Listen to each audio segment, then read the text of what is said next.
किस्मत बदलदी वेखी मैं हे जग बदलदा वेखिया मैं बदलदे वेखे अपने मैं रब बदलदा वेखे. Hello everybody, welcome back to the Sunday League Pundits channel. We're back with another video, and the main reason हमने इस वीडियो को बनाने को सोचा is that we asked some of our friends और हमने अपने Instagram पे भी पूछा our account which is mentioned in the description box below. Those who haven't followed, please follow करो हम लोगों को. So we did ask a lot of people that कि आप UEFA Europa Conference League को जानते हो? एक तो इतना बड़ा नाम है, लोगों को पहले समझ नहीं आया कि ये क्या बात करो, यूरोपा लीग की बात करो, किसकी बात कर रहे हो. So हमें लगा कि even like we weren't that well acquainted with the competition as well. तो हमने थोड़ा सा रिसर्च किया, थोड़ा हमने पढ़ा इसके बारे में, and we felt कि थोड़ा complicated है, इसलिए एक वीडियो बनाना चाहिए जिससे लोगों को थोड़ी क्लैरिटी मिले एंड लोगों को पता चले कि अगले सीजन से 2 कंपटीशन सिर्फ यूरोप में नहीं होंगे बट एक्चुअली 3 यूरोपियन कंपटीशंस होंगे. सो हमने सोचा कि एक बार sort of we dive deep into the details of these competitions और कैसे टीम्स क्वालिफाई करेगी. So let's get started.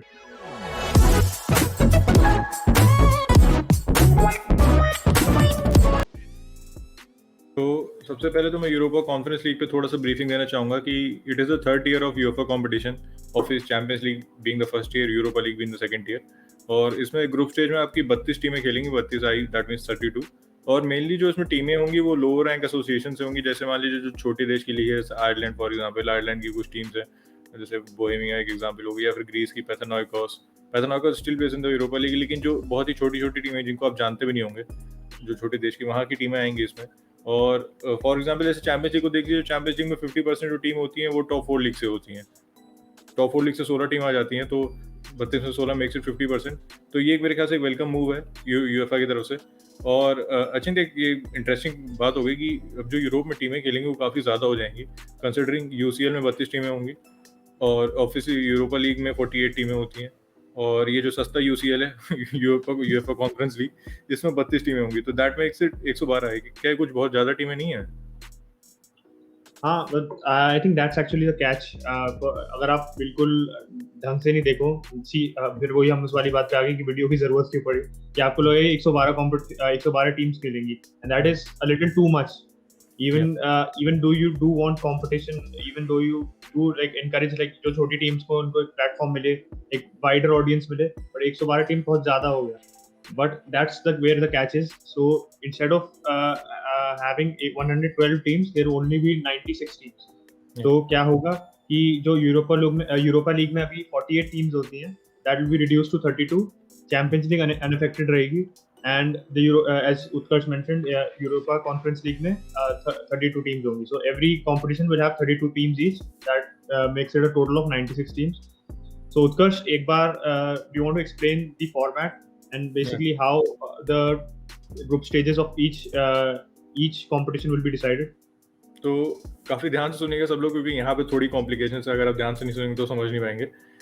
UCL में कोई इफेक्ट नहीं होगा, क्योंकि यूसीएल में जैसे 32 टीमें खेलती हैं, जो 8 ग्रुप विनर्स होंगे और जो 8 रनर्स अप होंगे वो राउंड ऑफ 16 में जाएंगे. लकीली यूएफए ने दिमाग लगाया और उसमें कोई चेंज नहीं किया. हमारा pre UCL remains the same. उसके बाद जो थर्ड प्लेस टीम होती हैं, जो पहले यूरोपा लीग के राउंड ऑफ 32 में जाती थी, अब यहाँ पे एक थोड़ा सा चेंज आता है कि जो थर्ड प्लेस टीम होंगी वो सीधे यूरोपा लीग के राउंड ऑफ 32 में नहीं जाएंगे, क्योंकि यूरोपा लीग का 32 टीमों का हो चुका है. तो वहाँ पे 8 ग्रुप होंगे, 8 ग्रुप विनर्स होंगे और 8 रनर्स अप होंगे. तो जो ग्रुप विनर्स होंगे वो यूएफए यूरोपा लीग के राउंड ऑफ 16 में जाएंगे, और जो third place team from the UEFA champions league और जो सेकंड प्लेस आएंगे अपने यूएफए यूरोपा लीग में, उनके बीच में एक यूएल का नॉकआउट प्लेऑफ्स होगा. और उस नॉकआउट प्लेऑफ्स में 16 टीमें होंगी, और उन 16 में से जो 8 जीतेंगी वो यूएफए यूरोपा लीग के राउंड ऑफ 16 टाइम में जाएंगी. तो अचिन, क्या तुम ये थोड़ा सा दोबारा समझाना चाहते हो, मान लो जो किसी ने मिस कर दिया हो तो? वीडियो में जैसे आप देख सकते हैं, हम लोग भी अगर कंफ्यूज हो सकते हैं, तो आप लोगों को कितना कंफ्यूजन हो सकता है अगर आपको खाली पढ़ना पड़े. सो आई थिंक समझाना हमारे लिए we took it as sort of an obligation, but we will display a graphic for you guys on the screen. So आप ग्राफिक से समझ पाएंगे जो उत्कर्ष ने बेसिकली कहा कि जो थर्ड प्लेस टीम्स थी पहले जो चैंपियंस लीग में थर्ड प्लेस टीम्स आती थी, आई थिंक एक क्रिटिसिज्म भी था which was levelled by a lot of people. Most notably Mourinho ने कहा था कि जो थर्ड प्लेस टीम्स होती हैं, they didn't perform that well even after qualifying into the Champions League, but even after not performing well, they get a chance at another trophy. In that means they get to the round of 32 in the Europa League. So that was sort of unfair कि आपने एक तो गलत अच्छा खेला भी नहीं, but you still haven't short of getting a trophy, European trophy. So I think that aspect is removed, which is good. और basically the main change अगर आप एक जिस देखो change की तो यही है कि एक sort of merit based हो गया ज़्यादा. If you see that what Utkarsh basically explained is that अगर इस सीजन देखे जैसे हम अगर यूनाइटेड का एग्जांपल ले लेता हूँ, United finish third in the Champions League group, तो United wouldn't have for gone off against Real Sociedad जैसे अब हुआ. Sociedad obviously qualified through the group stages and United were knocked out of the Champions League, they were third. तो अगर हम अगले season देखें, so if for example United और any other team finishes third next season, तो उनको they will have to compete in another additional match before they are allowed to contest in the Europa League. And if they don't win that match, that means they're out of Europe completely. अगर वो जीत जाते हैं तब वो जाके Europa league में आएंगे. तो बेसिकली आपका एक you have to qualify for the other competition. You don't automatically go to the other. तो मैंने आप लोगों को ये समझा दिया कि बेसिकली यूरोपा लीग में क्या चेंजेस आएंगे in terms of going down from 48 teams to 32 teams, how that change will be affected. But when it comes to the UEFA Europa Conference League, वो उत्कर्ष समझाएगा. तो जैसे अगर आप यूएफए यूरोपा लीग समझ गए तो वही कॉन्सेप्ट उन्होंने उठा के यूएफा कॉन्फ्रेंस लीग में लगा दिया है कि यूएफा यूरोपा लीग में जो टीम्स थर्ड आती हैं that will go into a playoff, UEFA Conference League playoff with the teams that finish second in their UEFA Conference League group. For example जैसे मान लीजिए Spurs are playing in the UEFA Europa League, they qualify for the UEFA Europa League next season, और वो अपने group में third आती है, ठीक है. तो वो जब थर्ड आएगी तो वो ऑब्वियसली पहले क्या होता था, जो टीमें थर्ड आती थी यूएफा यूरोपा लीग में वो कंपटीशन से नॉकआउट हो जाती थी. लेकिन अब इस सीजन ऐसा नहीं होगा, दे will get another chance in the UEFA Conference league. Conference league में वो जो टीमें कॉन्फ्रेंस लीग में सेकंड आई हैं ग्रुप स्टेज में, वो उनके साथ क्योंकि 32 टीमों को कॉन्फ्रेंस लीग हुई तो उसमें भी 8 रनर्स अप होंगे. 8 टीमें जो यूरोपा लीग के थर्ड आई हैं और जो 8 टीमें रनर्स अप हुई हैं, उनके बीच में एक यूएफा कॉन्फ्रेंस लीग में नॉकआउट का ये होगा जो कि एकदम सिमिलर होगा यूएल की तरह, कि उसमें से जीतेगा वो राउंड ऑफ 16 में जाएगा. तो आई थिंक आप लोग को ये समझ में आ गया होगा. We have tried pretty. तो अचिन, यूएफा कॉन्फ्रेंस लीग जो है उसमें कौन कौन सी टीमें क्वालिफाई करेंगी? क्योंकि ऑब्वियसली जैसे कि हमने ऑलरेडी बता चुका है कि छोटी देशों से टीमें आएंगी और बड़े देशों से मुश्किल से 1 या 2 टीमें जाएंगी. तो हमारे व्यूअर्स को बताना चाहोगे कि which teams will qualify for the UEFA Conference League? So if you see the Europa Conference League, तो उसमें क्या होगा कि 32 टीम्स जो आएंगी, they are not going to automatically just get into the competition. So एक automatic route नहीं है आपको qualify करने का. So if I have to sort of summarize it for you guys, अगर आप देखें तो जो छोटे nations होते हैं relatively, जैसे आपके रोमेनिया हो गए, स्विट्जरलैंड हो गए, इन टाइप की nations हैं, जो उसमें से जो cup winners होंगे, the cup winners will come to the playoffs of the Europa Conference League. और जो सेकंड से फोर्थ टीम्स होंगी, सेकंड से फोर्थ प्लेस टीम्स होंगी, दे will also come into that. तो नॉर्मली इसमें आप देख सकते हो कि जो सेकंड से फोर्थ टीम्स होती थी, they normally did not find any place in any sort of European competition. तो एक इसका हम अभी प्रोस और कॉन्स भी बताएंगे. तो एक अभी आपको खुद ही आप एक तरीके से आप एक ग्रास्प कर सकते हो कि जो अंडर रिप्रेजेंटेशन था, आप कह सकते हो, जो छोटी टीम्स थी जो अपने डोमेस्टिक लेवल पे अच्छा परफॉर्म कर रही हैं, they didn't get the chance to show their qualities. और जो उनके प्लेयर्स हैं वो they didn't get a chance to show their qualities at a bigger level, not the biggest level, but एक platform मिलेगा उनके to get a wider audience as well as sort of get more recognition for their talents. तो वो मिलेगा, as well as जो बड़े nations हैं उनमें से जो 5th से 7th place teams होती हैं, that number varies according to the league. जैसे फ्रांस में अलग है, फ्रांस में जो 5th place team है Premier League, France is because it has lower credits than the other bigger leagues. तो प्रीमियर लीग में उसमें 6th place team and France में जैसे 5th. So that varies between 5th and 7th. तो जो बड़े Nations की लीग है उनमें से 5th and 7th will also go into the playoffs. कोई भी टीम, अगर आप यूरोपा लीग और चैंपियंस लीग का एक basic difference low, before I come back to Utkarsh, is that you don't Europa, जैसे उत्कर्ष ने बताया था, चैंपियंस लीग में 16 teams directly by virtue of their position in the league they qualify. They don't have to go into any sort of playoff. But conference और Europa league में भी ऐसा था. But in the conference league you have to basically fight for your spot. तो एक तरीके से एक sort of more competitive है, though at the third level of European football, but it is more competitive for, especially for the smaller teams. So Utkarsh, like, do you want to explain it further? तो अचिन की बात से मैं उम्मीद करता हूँ कि आप लोग समझ गए होंगे, जो छोटे देशों की लीग है, जैसे उसने ऑलरेडी पॉइंट आउट कर दिया है, वहाँ की जो टीमें कप जीतेंगी या फिर अपनी लीग में टॉप 4 में आएंगी, वो नॉट नेसेसरी टॉप 4, सेकंड से जो फोर्थ आएंगी वो फिनिश करेंगी, वो बड़े देशों में 5th से 7th से आएंगी. तो ये टीमें जोड़ के एक प्लेऑफ में जाएंगी, और जब वो प्लेऑफ खत्म हो जाएंगे तो वहां से हमें यूएफए कॉन्फ्रेंस लीग के लिए 17 टीमें मिलती हैं। तो फिर अब आपके दिमाग में सवाल आता होगा कि ऑब्वियसली यूएफए कॉन्फ्रेंस लीग में 32 टीमें हैं, तो बाकी की जो 15 टीमें हैं वो कहाँ से आएंगी?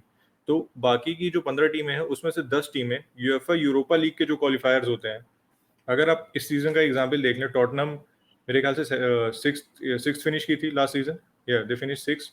लेकिन आर्सेनल क्योंकि एफए कप जीत गई थी तो आर्सेनल डायरेक्टली क्वालिफाई कर गई थी यूरोपा लीग के लिए, और स्पर्स को क्वालिफायर्स खेलने पड़े थे यूरोपा लीग में पहुंचने के लिए। उन्हें 2 या 3 मैचेस खेलने पड़े थे before reaching the group stage of the Europa League. तो जो वो प्लेऑफ्स होते हैं to reach the Europa League, वहां से जो टीमें हारेंगी उससे, वहां से हमें 10 टीमें मिलेंगी यूएफए कॉन्फ्रेंस लीग के लिए। और यूसीएल के जो प्लेऑफ्स होते हैं, इंटरेस्टिंगली हमें वहां से भी 5 टीमें मिलेंगी यूएफए कॉन्फ्रेंस लीग में आने के लिए। तो ऐसा भी हो सकता है कि हमें कुछ लीग के चैंपियंस यूएफए कॉन्फ्रेंस लीग में देखने को मिले। और और अगर आप बड़ी टीमों की बात करें तो जैसे मान लीजिए आर्सेनल कुड फिनिश 7th, तो हो सकता है कुछ 7th या 6th है आर्सेनल, तो they could be playing in the UEFA conference league. Teams like Lazio, वो भी 6th है सीरिया ए में, तो they could be playing in the UEFA conference league.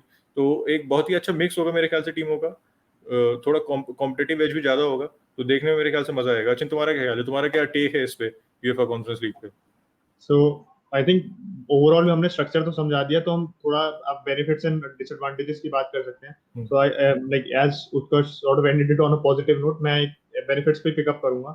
तो आप देखो जैसे यूरोपा लीग में भी उत्कर्ष ने कहा, जैसे जो टीम्स हैं, तो it can be a matchup between big teams जो पोटेंशियली लीग विनर्स। जैसे पिछले सीजन आपने देखा होगा कि चैंपियंस लीग में जो क्वालिफिकेशन स्टेज था उसमें सेल्टिक बाहर हो गई थी, Yeah. क्वालिफिकेशन स्टेज में सेल्टिक बाहर हो गई थी। तो this season it had this Europa Conference League been in operation last season, तो Celtic would have been contesting in the Europa Conference League। और बाकी टीम्स भी देखो आप, इन जनरल भी मैंने देखा कि जैसे जो टीम्स थी जो पहले काफी आप कह सकते हो उनकी अच्छी एरा चलती थी, जैसे रोमानिया में स्टोया बुकारेस्ट एक टीम है, Rapid Vienna is a team in Austria, इन सब टीम की थोड़ी पास्ट ग्लोरी है, they have been very forgotten and लोगों को कुछ पता ही नहीं इन टीम्स के बारे में। ऑब्वियसली ट्विंडलिंग सिचुएशन है उनकी थोड़ी इस समय, बट अगर आप देखो these teams will also get a platform. कि आप नॉर्मली देखते थे कि इन टीम्स जैसे ऑस्ट्रिया का मैंने अभी एग्जांपल दिया, रैपिड वियना का, Salzburg is a team which is dominating in Australia. Obviously, उनके थोड़े funds comparative to the other people is relatively higher. और अगर आप जैसे बाकी टीम्स देखो, ऑस्ट्रिया से पिछली सीजन यूरोपा लीग खरीदी last क्लिंस,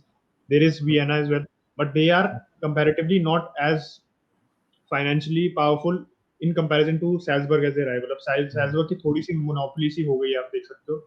so the thing is, अगर मेन बेनिफिट अगर आपको जो मेरी बात से पता चल सकता है is that the teams which were not getting a chance, मैंने अभी पहले भी बोला था वीडियो में, they will get a chance to compete and not just compete again. ऐसे आप डेड कंपटीशन नहीं कह सकते, जैसे कि बिल्कुल ही छोटी छोटी टीम्स का मैचअप हो रहा है, they are not really testing themselves.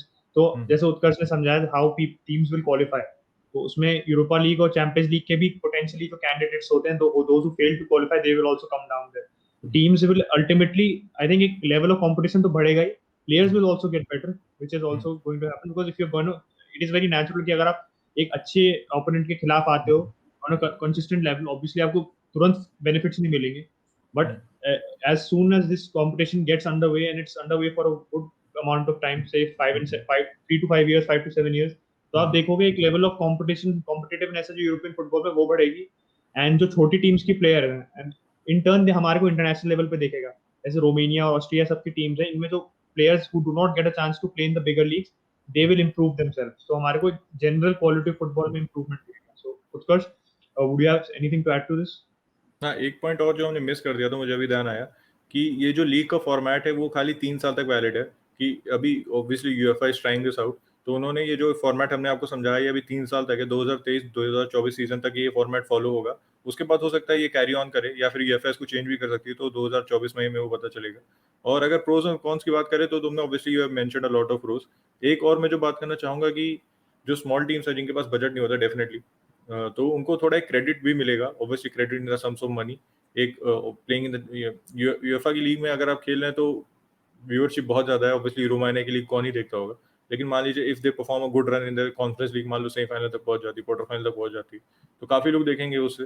तो मेनली टीवी मनी काफी ज्यादा होगा छोटी टीमों के लिए। और एक जो इससे फर्क यूएफए यूरोपा लीग में पड़ता है, मेरे ख्याल से यूएफए यूरोपा लीग भी काफी अपग्रेड हो जाएगी, क्योंकि अब 48 से 32 टीम्स हो जाएंगी, तो level of competition UEFA Europa league में वो भी बढ़ जाएगा। तो एक ये फायदा मेरे ख्याल से कॉन्फ्रेंस लीग लाने से यूरोपा लीग को भी हो रहा है। और एक जो मुझे कौन दिख रहा है इसमें कि जो इसके ग्रुप स्टेज है वो मुझे मानना पड़ेगा थोड़े से बोरिंग होंगे, क्योंकि ऑब्वियसली यूरोपा लीग में ही देखते हैं वाईफाई पासवर्ड वाली टीम्स खेलती रहती हैं, nobody watches the Europa league group stage. मान लीजिए आर्सेनल का मैच हो तो मैं कभी कभी देख लेता हूँ, लेकिन उसके अलावा चैंपियंस लीग में लगभग सारे अच्छे मैच देखते हैं। यूरोपा लीग में जब तक लेटर से राउंड ऑफ 32 के टाइम नहीं देखते, 16 के या फिर राउंड ऑफ 16 जब तक क्वार्टर फाइनल आ जाए तब हम देखना शुरू करते हैं। तो इसमें ये कि कौन है कि ग्रुप स्टेजेस थोड़े से बोरिंग हो सकते हैं, लेकिन जो मेरे ख्याल से जो प्रोज हैं वो फारली आउटवेट कर देते हैं कॉन्स को। तो I think UEFA have done a good job here for the lesser teams.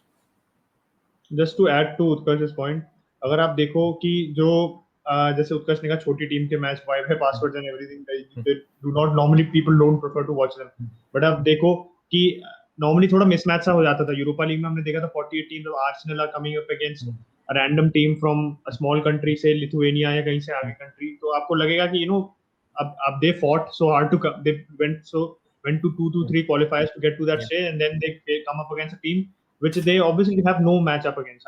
Arsenal हो चाहे कोई भी league from sufficiently well, even Eredivisie से भी team हो, they can't really expect yourself to up to their standards. तो इससे एक sort of आप कह सकते हो जो level of competition एक इक्वालिटी एक मेंटेन हो गई। आप ये देख सकते हो कि you are not coming up against somebody completely out of your league. It is somebody who you can beat. दो जैसे हमने कहा कि चैंपियंस लीग और यूरोपा लीग के भी जो लोग उनमें से क्वालिफायर्स में से हारेंगे वो भी आएंगे, but that is not the overarching जो they do not form the like a majority of the number. Normally there will be teams of a similar nature, जैसे मैंने टीम्स के नाम मेंशन करे।